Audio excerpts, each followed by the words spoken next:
Chapter 20. Jonathan Harker's Journal, October 1st, evening. I found Thomas Snelling in his house at Bethnal Green, but unhappily he was not in a condition to remember anything. The very prospect of beer which my expected coming had opened to him had proved too much, and he had begun too early on his expected debauch. I learned, however, from his wife, who seemed a decent, poor soul, that he was only the assistant to Smollett, who of the two mates was the responsible person. So off I drove to Walworth, and found Mr. Joseph Smollett at home and in his shirt-sleeves, taking a late tea out of a saucer. He is a decent, intelligent fellow, distinctly a good, reliable type of workman, and with a headpiece of his own. He remembered all about the incident of the boxes, and from a wonderful dog's-eared notebook, which he produced from some mysterious receptacle about the seat of his trousers, and which had hieroglyphical entries in thick, half-obliterated pencil, he gave me the destinations of the boxes. There were, he said, 6 in the cartload which he took from Carfax and left at 197 Chicksend Street, Mile End, New Town, and another 6 which he deposited at Jamaica Lane, Bermondsey. If then the Count meant to scatter these ghastly refuges of his over London, these places were chosen as the first of delivery, so that later he might distribute more fully. The systematic manner in which this was done made me think that he could not mean to confine himself to 2 sides of London. He was now fixed on the far east of the northern shore, on the east of the southern shore, and on the south. The north and west were surely never meant to be left out of his diabolical scheme, let alone the city itself and the very heart of fashionable London in the southwest and west.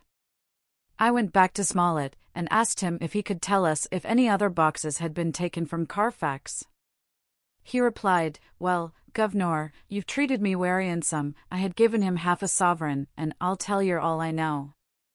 I heard a man by the name of Bloxham say 4 nights ago in the Arn Ounds, in Pincher's Alley, as 'ow he and his mate 'ad a rare dusty job in a old 'ouse at Perfect. There ain't a many such jobs as this 'ere, and I'm thinkin' that maybe Sam Bloxham could tell ye summit." I asked if he could tell me where to find him. I told him that if he could get me the address it would be worth another half-sovereign to him. So he gulped down the rest of his tea and stood up, saying that he was going to begin the search then and there. At the door he stopped, and said, "Look 'ere, Governor, there ain't no sense in me keepin' you 'ere. I may find Sam soon, or I mayn't, but anyhow he ain't like to be in a way to tell ye much tonight. Sam is a rare one when he starts on the booze. If you can give me an envelope with a stamp on it, and put your address on it, I'll find out where Sam is to be found and post it ye tonight. But ye'd better be up arter 'im soon in the mornin', or maybe you won't catch him, for Sam gets off main early, never mind the booze the night afore." This was all practical, so one of the children went off with a penny to buy an envelope and a sheet of paper, and to keep the change. When she came back, I addressed the envelope and stamped it, and when Smollett had again faithfully promised to post the address when found, I took my way to home. We're on the track anyhow. I am tired tonight, and want sleep. Mina is fast asleep, and looks a little too pale. Her eyes look as though she had been crying. Poor dear, I've no doubt it frets her to be kept in the dark, and it may make her doubly anxious about me and the others. But it is best as it is. It is better to be disappointed and worried in such a way now than to have her nerve broken. The doctors were quite right to insist on her being kept out of this dreadful business. I must be firm, for on me this particular burden of silence must rest. I shall not ever enter on the subject with her under any circumstances. Indeed, it may not be a hard task, after all, for she herself has become reticent on the subject, and has not spoken of the Count or his doings ever since we told her of our decision. October 2nd, evening. A long and trying and exciting day. By the first post I got my directed envelope with a dirty scrap of paper enclosed, on which was written with a carpenter's pencil in a sprawling hand: Sam Bloxham, Corcoran's, 4, Potter's Court, Bartle Street, Walworth. Arsk for the depite. I got the letter in bed, and rose without waking Mina. She looked heavy and sleepy and pale, and far from well. I determined not to wake her, but that, when I should return from this new search, I would arrange for her going back to Exeter. I think she would be happier in our own home, with her daily tasks to interest her, than in being here amongst us and in ignorance. I only saw Dr. Seward for a moment, and told him where I was off to, promising to come back and tell the rest so soon as I should have found out anything. I drove to Walworth and found, with some difficulty, Potter's Court. Mr. Smollett's spelling misled me, as I asked for Potter's Court instead of Potter's Court. However, when I had found the court, I had no difficulty in discovering Corcoran's lodging-house. When I asked the man who came to the door for the depite, he shook his head, and said, "I dunno 'im. There ain't no such a person 'ere, I never 'eard of 'im in all my bloomin' days. Don't believe there ain't nobody of that kind livin' 'ere or anywheres." I took out Smollett's letter, and as I read it seemed to me that the lesson of the spelling of the name of the court might guide me. "What are you?" I asked. "I'm the deputy," he answered. I saw at once that I was on the right track. Phonetic spelling had again misled me. A half-crown tip put the deputy's knowledge at my disposal, and I learned that Mr. Bloxam, who had slept off the remains of his beer on the previous night at Corcoran's, had left for his work at Poplar at 5 o'clock that morning. He could not tell me where the place of work was situated, but he had a vague idea that it was some kind of a newfangled warehouse, and with this slender clue I had to start for Poplar.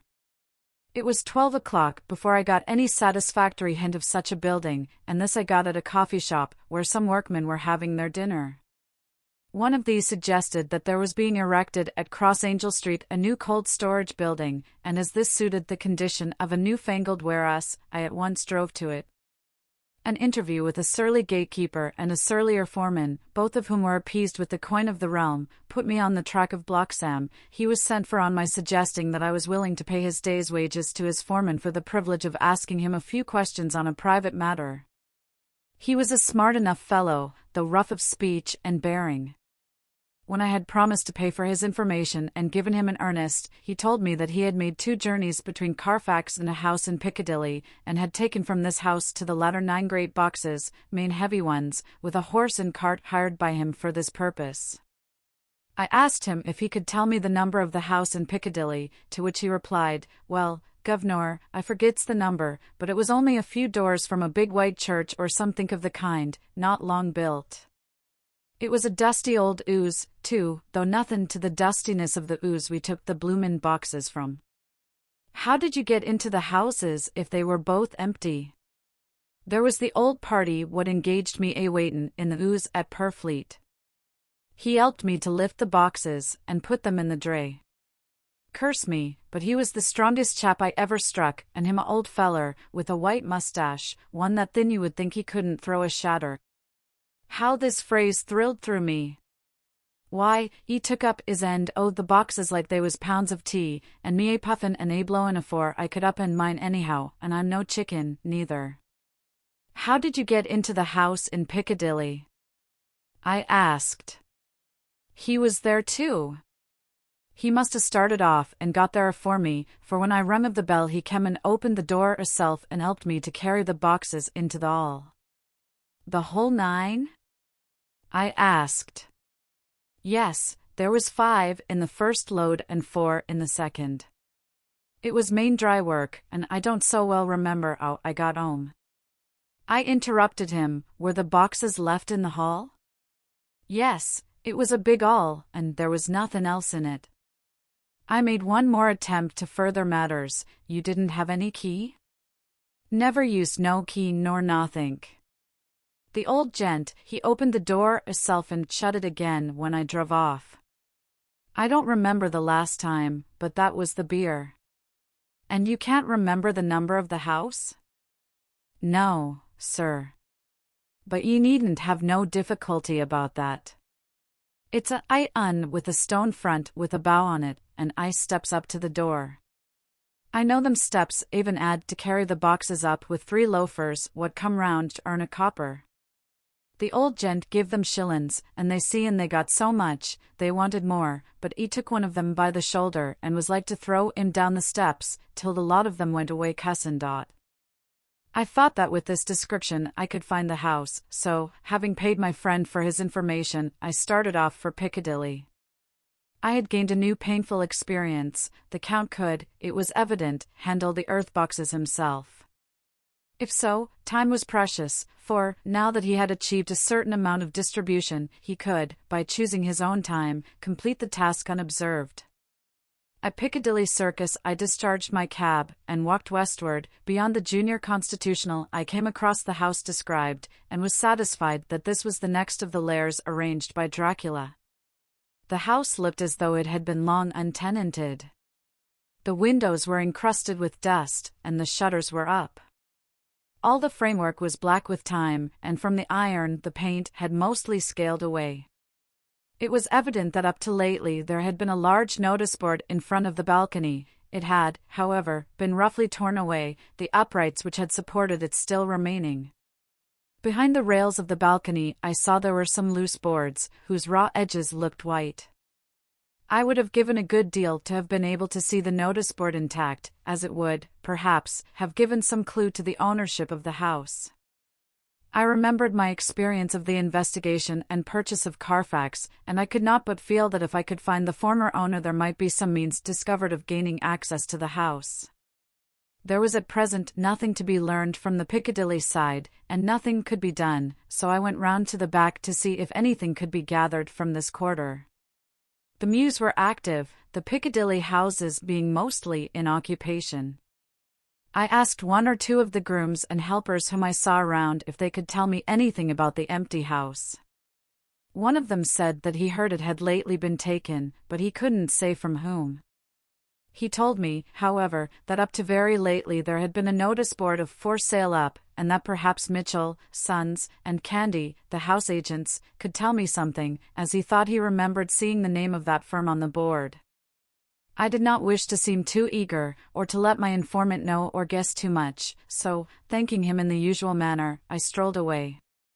It was now growing dusk, and the autumn night was closing in, so I did not lose any time. Having learned the address of Mitchell, Sons, and Candy from a directory at the Berkeley, I was soon at their office in Sackville Street. The gentleman who saw me was particularly suave in manner, but uncommunicative in equal proportion. Having once told me that the Piccadilly house, which throughout our interview he called a mansion, was sold, he considered my business as concluded. When I asked who had purchased it, he opened his eyes a thought wider, and paused a few seconds before replying, "It is sold, sir." "Pardon me," I said, with equal politeness, "but I have a special reason for wishing to know who purchased it." Again he paused longer, and raised his eyebrows still more. "It is sold, sir," was again his laconic reply. "Surely," I said, "you do not mind letting me know so much." "But I do mind," he answered. "The affairs of their clients are absolutely safe in the hands of Mitchell, Sons, and Candy." This was manifestly a prig of the first water, and there was no use arguing with him. I thought I had best meet him on his own ground, so I said, "Your clients, sir, are happy in having so resolute a guardian of their confidence. I am myself a professional man." Here I handed him my card. In this instance I am not prompted by curiosity, I act on the part of Lord Godalming, who wishes to know something of the property which was, he understood, lately for sale. These words put a different complexion on affairs. He said, "I would like to oblige you if I could, Mr. Harker, and especially would I like to oblige his lordship. We once carried out a small matter of renting some chambers for him when he was the Honourable Arthur Holmwood. If you will let me have his lordship's address I will consult the house on the subject, and will, in any case, communicate with his lordship by tonight's post. It will be a pleasure if we can so far deviate from our rules as to give the required information to his lordship." I wanted to secure a friend, and not to make an enemy, so I thanked him, gave the address at Dr. Seward's, and came away. It was now dark, and I was tired and hungry. I got a cup of tea at the Aerated Bread Company and came down to Purfleet by the next train. I found all the others at home. Mina was looking tired and pale, but she made a gallant effort to be bright and cheerful. It wrung my heart to think that I had had to keep anything from her and so caused her inquietude. Thank God, This will be the last night of her looking on at our conferences and feeling the sting of our not showing our confidence. It took all my courage to hold to the wise resolution of keeping her out of our grim task. She seems somehow more reconciled, or else the very subject seems to have become repugnant to her, for when any accidental allusion is made she actually shudders. I am glad we made our resolution in time, as with such a feeling as this, our growing knowledge would be torture to her. I could not tell the others of the day's discovery till we were alone, so after dinner, followed by a little music to save appearances even amongst ourselves, I took Mina to her room and left her to go to bed. The dear girl was more affectionate with me than ever, and clung to me as though she would detain me, but there was much to be talked of and I came away. Thank God, the ceasing of telling things has made no difference between us. When I came down again, I found the others all gathered round the fire in the study. In the train, I had written my diary so far, and simply read it off to them as the best means of letting them get abreast of my own information. When I had finished, Van Helsing said, "This has been a great day's work, friend Jonathan. Doubtless we are on the track of the missing boxes. If we find them all in that house, then our work is near the end. But if there be some missing, we must search until we find them. Then shall we make our final coup, and hunt the wretch to his real death." We all sat silent a while, and all at once Mr. Morris spoke. "Say, how are we going to get into that house?" "We got into the other," answered Lord Godalming quickly. "But, Art, this is different. We broke house at Carfax, but we had night and a walled park to protect us. It will be a mighty different thing to commit burglary in Piccadilly either by day or night. I confess I don't see how we are going to get in unless that agency duck can find us a key of some sort. Perhaps we shall know when you get his letter in the morning."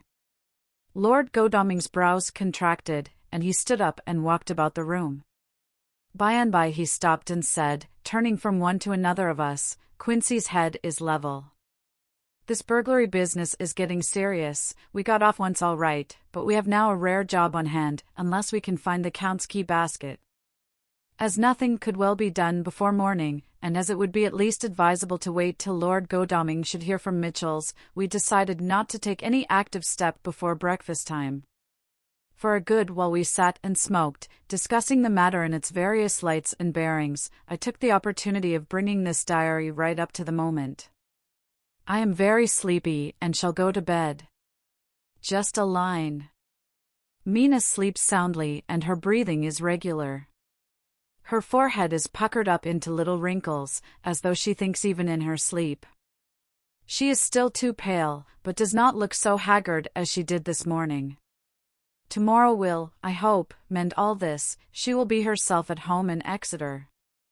Oh, but I am sleepy. Dr. Seward's Diary. October 1st. I am puzzled afresh about Renfield. His moods change so rapidly that I find it difficult to keep touch of them, and as they always mean something more than his own well-being, they form a more than interesting study. This morning, when I went to see him after his repulsive Van Helsing, his manner was that of a man commanding destiny. He was, in fact, commanding destiny, subjectively. He did not really care for any of the things of mere earth. He was in the clouds, and looked down on all the weaknesses and wants of us poor mortals. I thought I would improve the occasion and learn something, so I asked him, "What about the flies these times?" He smiled on me in quite a superior sort of way, such a smile as would have become the face of Malvolio, as he answered me, "The fly, my dear sir, has one striking feature: its wings are typical of the aerial powers of the psychic faculties. The ancients did well when they typified the soul as a butterfly." I thought I would push his analogy to its utmost logically, so I said quickly, "Oh, it is a soul you are after now, is it?" His madness foiled his reason, and a puzzled look spread over his face as, shaking his head with a decision which I had but seldom seen in him, he said, "Oh, no, oh no. I want no souls. Life is all I want." Here he brightened up. "I am pretty indifferent about it at present. Life is all right, I have all I want. You must get a new patient, doctor, if you wish to study zoophagy. This puzzled me a little, so I drew him on. Then you command life, you are a god, I suppose? He smiled with an ineffably benign superiority. Oh no! Far be it from me to arrogate to myself the attributes of the deity. I am not even concerned in his especially spiritual doings. If I may state my intellectual position, I am, so far as concerns things purely terrestrial, somewhat in the position which Enoch occupied spiritually. This was a poser to me. I could not at the moment recall Enoch's appositeness, so I had to ask a simple question, though I felt that by so doing I was lowering myself in the eyes of the lunatic. And why with Enoch? Because he walked with God. I could not see the analogy, but did not like to admit it, so I harked back to what he had denied. So you don't care about life and you don't want souls. Why not? I put my question quickly and somewhat sternly, on purpose to disconcert him. The effort succeeded. For an instant he unconsciously relapsed into his old servile manner, bent low before me, and actually fawned upon me as he replied, I don't want any souls, indeed, indeed. I don't. I couldn't use them if I had them, they would be no manner of use to me. I couldn't eat them or— He suddenly stopped and the old cunning look spread over his face, like a windsweep on the surface of the water. And doctor, as to life, what is it after all? When you've got all you require, and you know that you will never want, that is all. I have friends, good friends, like you, Dr. Seward. This was said with a leer of inexpressible cunning. I know that I shall never lack the means of life. I think that through the cloudiness of his insanity he saw some antagonism in me, for he at once fell back on the last refuge of such as he, a dogged silence. After a short time I saw that for the present it was useless to speak to him. He was sulky, and so I came away. Later in the day he sent for me. Ordinarily, I would not have come without special reason, but just at present I am so interested in him that I would gladly make an effort. Besides, I am glad to have anything to help to pass the time. Harker is out, following up clues, and so are Lord Godalming and Quincy. Van Helsing sits in my study poring over the record prepared by the Harkas. He seems to think that by accurate knowledge of all details he will light upon some clue. He does not wish to be disturbed in the work, without cause. I would have taken him with me to see the patient, only I thought that after his last repulse he might not care to go again. There was also another reason: Renfield might not speak so freely before a third person as when he and I were alone. I found him sitting out in the middle of the floor on his stool, a pose which is generally indicative of some mental energy on his part. When I came in, he said at once, as though the question had been waiting on his lips, "What about souls?" It was evident then that my surmise had been correct. Unconscious cerebration was doing its work, even with the lunatic. I determined to have the matter out. "What about them yourself?" I asked. He did not reply for a moment, but looked all round him, and up and down, as though he expected to find some inspiration for an answer. "I don't want any souls," he said in a feeble, apologetic way. The matter seemed preying on his mind, and so I determined to use it, to be cruel only to be kind. So I said, "You like life, and you want life?" "Oh yes. But that is all right, you needn't worry about that."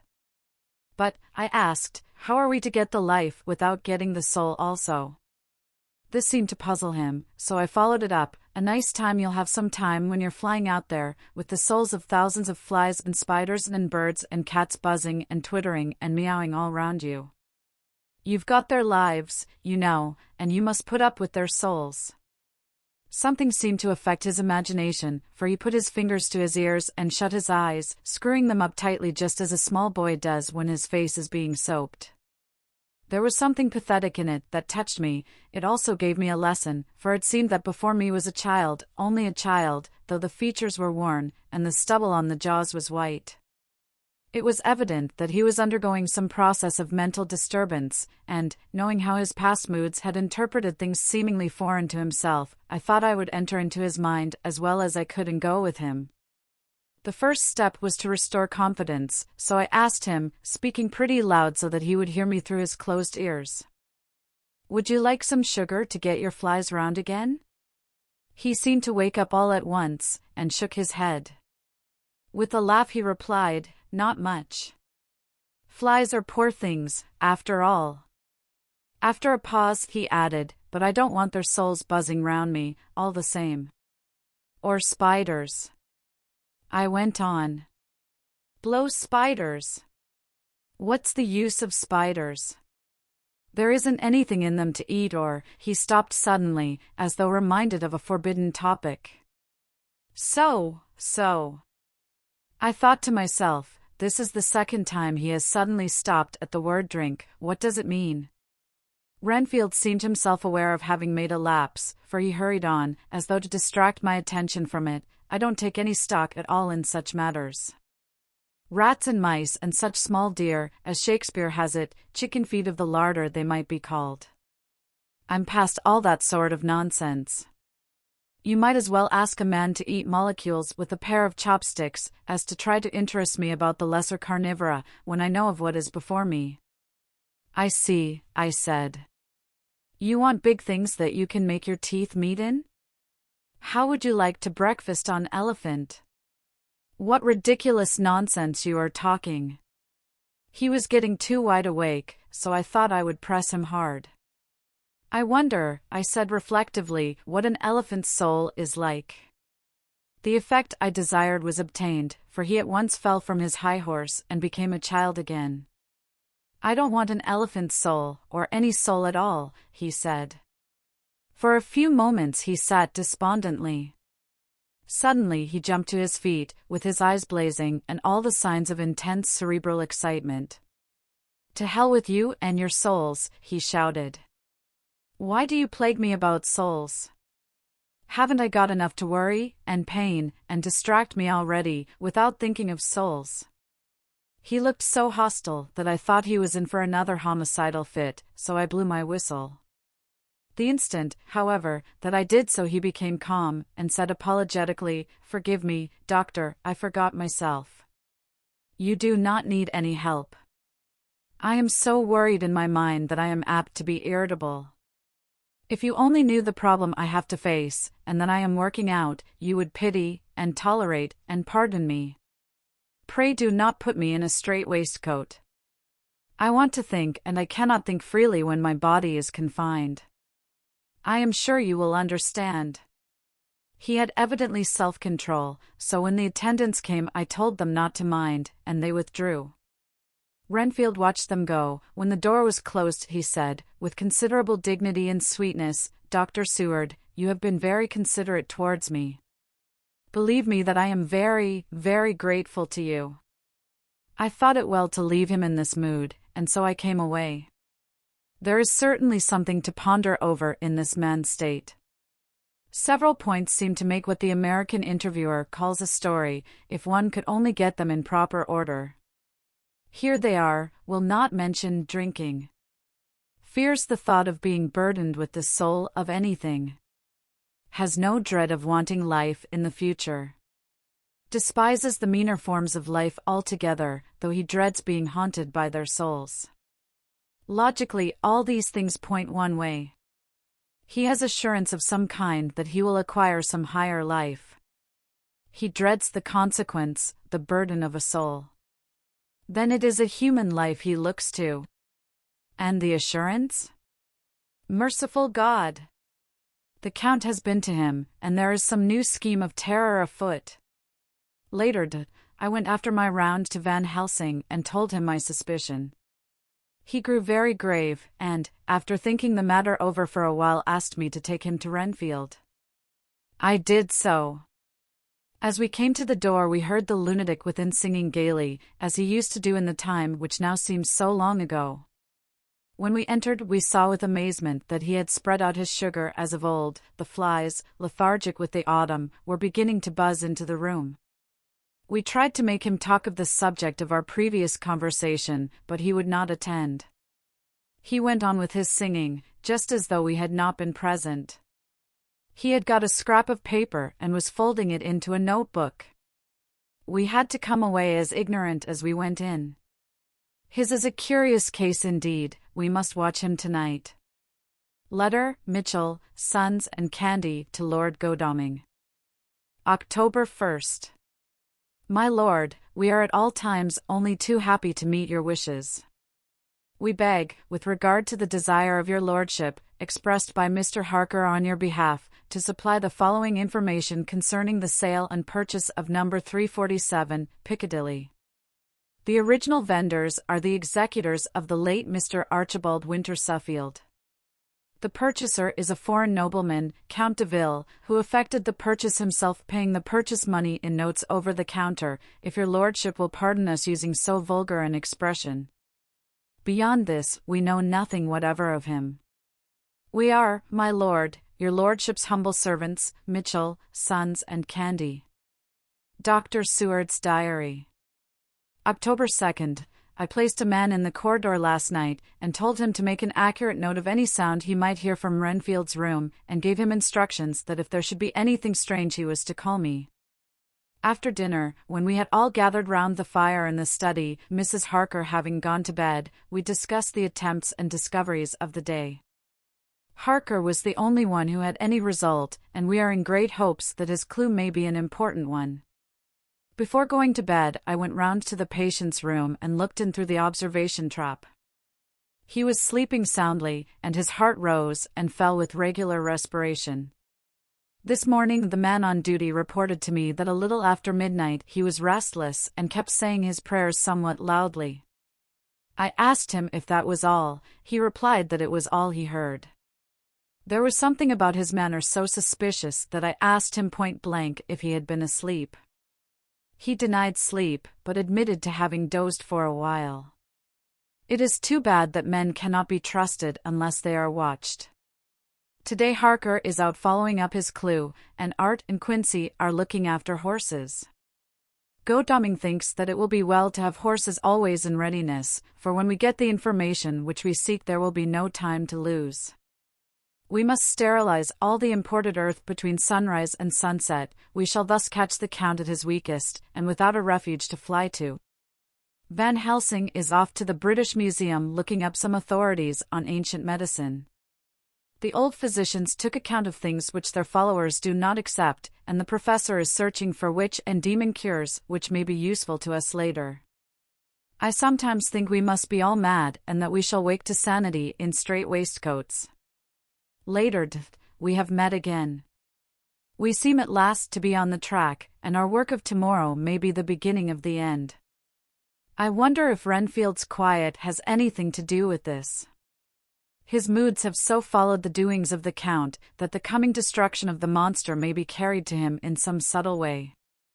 If we could only get some hint as to what passed in his mind, between the time of my argument with him today and his resumption of fly-catching, it might afford us a valuable clue. He is now seemingly quiet for a spell. Is he? That wild yell seemed to come from his room.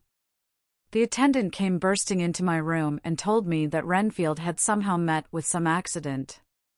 He had heard him yell, and when he went to him found him lying on his face on the floor, all covered with blood. I must go at once.